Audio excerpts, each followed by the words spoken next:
19 मई 2020 नरेंद्र मोदी ने कोरोना संकट से उबरने के लिए जो 20 लाख करोड़ रुपए का राहत पैकेज का जुमला फेंका है, अगर जीडीपी के प्रतिशत के तौर पर देखा जाए तो ये जुमला दुनिया के देशों द्वारा घोषित ऐसे पैकेजों में 5वें नंबर पर सबसे बड़ा पैकेज है। नरेंद्र मोदी ने बेहद ड्रामाई अंदाज में, जिसके लिए वो जाने जाते हैं, उसी अंदाज में इस पैकेज की घोषणा की। ऐसे ही जब 2015 में बिहार में विधानसभा चुनाव हो रहे थे तो याद करिए कि वो कैसे ड्रामा कर रहे थे। तब वो रैली में जनता से पूछ रहे थे कि इतना दे दूं या इतना दे दूं, और कुछ हजार करोड़ रुपए से शुरू करके नीलामी की बोली लगाने के अंदाज में उसे 1,25,000 करोड़ रुपए तक लेकर के गए थे। आज तक बिहार के उस पैकेज में से कितना बिहार तक पहुंचा, इसके बारे में ज्यादा किसी को नहीं पता। वैसे नरेंद्र मोदी कभी भी अपने श्रोताओं और दर्शकों को हैरत में डालने का कोई मौका नहीं चूकते, तो कोरोना में कैसे चूक जाते, जिसे कि वे अवसर मान रहे हैं। हम सब के दुख इस गुजराती व्यापारी के लिए धंधे का अवसर है। बहरहाल इस बार भी उन्होंने 20 लाख करोड़ रुपए के पैकेज की घोषणा बड़े गर्व के साथ की और बताया भी कि ये भारत की जीडीपी का 10% है। जीडीपी के प्रतिशत के तौर पर विश्व की दूसरी अर्थव्यवस्थाओं की तुलना में भारत का पैकेज 5वां सबसे बड़ा पैकेज है।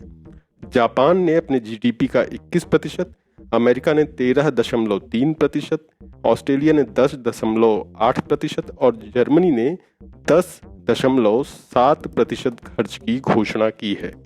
इसके बाद भारत के 10% का स्थान है।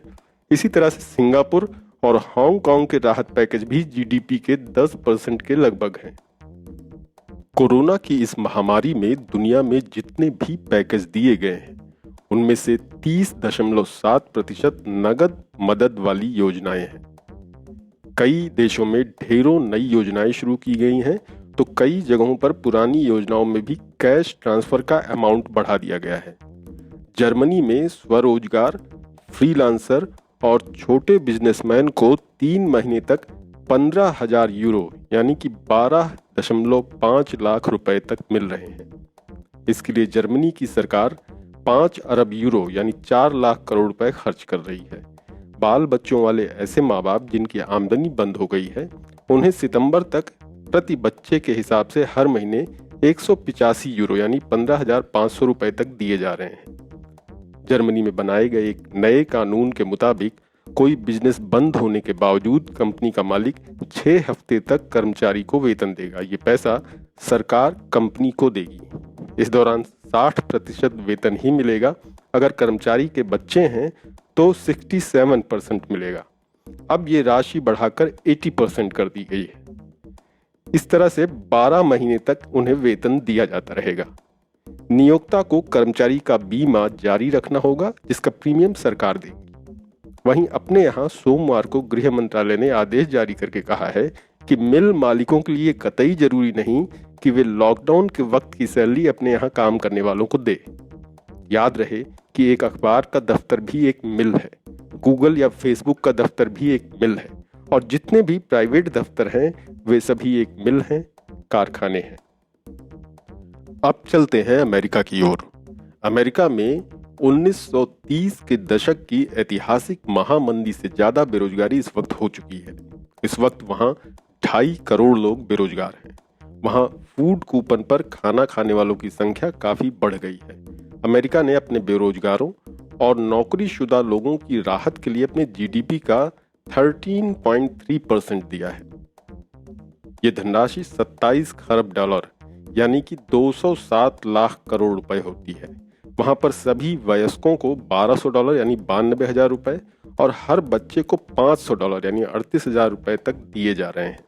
ये पैसा $75,000 यानी 57 लाख रुपए की सालाना से कम आमदनी वाले हर वयस्क को मिला है, हर बालिग को मिला है।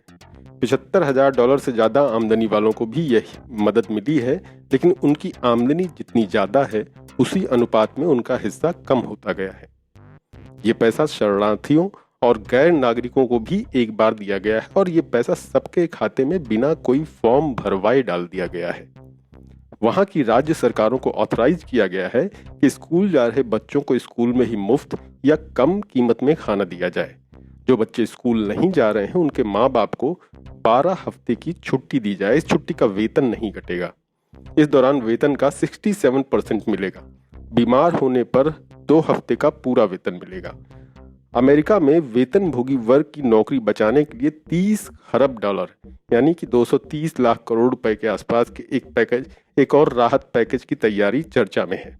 और ये सब लोगों को लोन नहीं दिया जा रहा है, जैसा कि अपने यहाँ निर्मला सीतारमण साहूकार की तरह बैठकर सभी को लोन पर लोन बांटे जा रही हैं, भले कोई ले या भले कोई ना ले। जापान ने अपनी जीडीपी का 21% का राहत पैकेज दिया है, जो कि 11 खरब डॉलर यानी 84.3 लाख करोड़ रुपए है।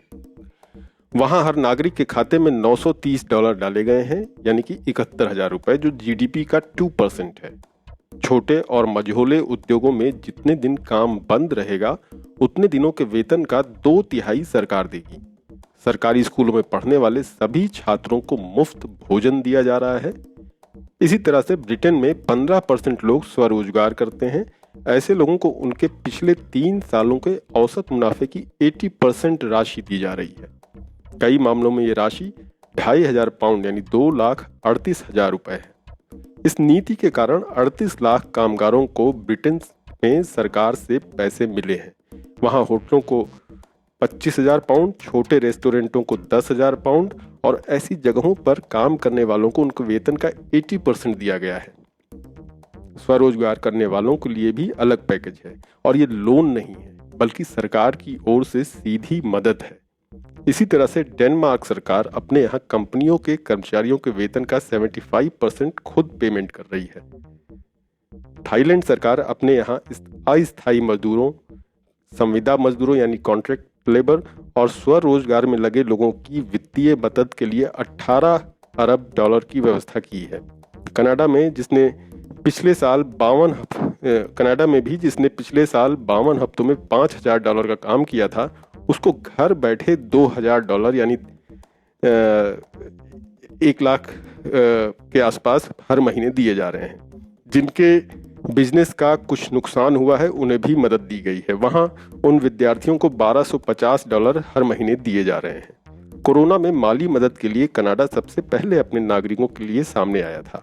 इसी तरह से हांगकांग में 18 साल से ऊपर के हर स्थायी निवासी को $10,000 दिए जा रहे हैं। अल्जीरिया ने ये सुविधा दी है कि जब भी जितने पैसे की जरूरत हो उतना पैसा आप ले सकते हैं। आर्मीनिया में बुजुर्गों को घर पर कैश पहुंचाया जा रहा है, तो भारत में पुलिस बुजुर्गों को केक पहुंचा रही है। घर में खाने को भले ही रोटी ना हो मगर आपको केक खिलाया जाएगा। दुनिया भर में बीमार लोगों, बुजुर्गों और बेरोजगार हुए लोगों को कैश देने के अलग अलग कई तरह के कार्यक्रम चल रहे हैं, जबकि भारत में सीधे कैश देने के बहुत ही कम कार्यक्रम चल रहे हैं। कुछ राज्यों में भवन निर्माण क्षेत्र में काम करने वाले मजदूरों को 1,000 रुपए दिए गए हैं। दिल्ली में 5,000 रुपए दिए गए हैं। दिल्ली में टैक्सी चलाने वालों को भी 5,000 रुपए दिए गए हैं। भारत में घोषित 20 लाख करोड़ के पैकेज को बड़ा दिखाने के लिए पहले से ही चली आ रही योजनाओं को भी इसमें शामिल कर लिया गया है। जैसे कि 1,70,000 करोड़ रुपए की पैकेज की घोषणा वित्त मंत्री निर्मला सीतारमण ने 27 मार्च को की थी, वो भी इसी में जोड़ दिया गया है और इसका भी काफी बड़ा हिस्सा अभी तक खर्च ही नहीं हुआ है। किसान सम्मान योजना पिछले साल के बजट प्रावधानों के तहत जारी योजना है, लेकिन उसका पैसा भी इसी में शामिल कर दिया गया है। इस घोषणा में से भी अगले 3 महीनों में कुल मिलाकर 61,380 करोड़ रुपए ही खर्च होने हैं।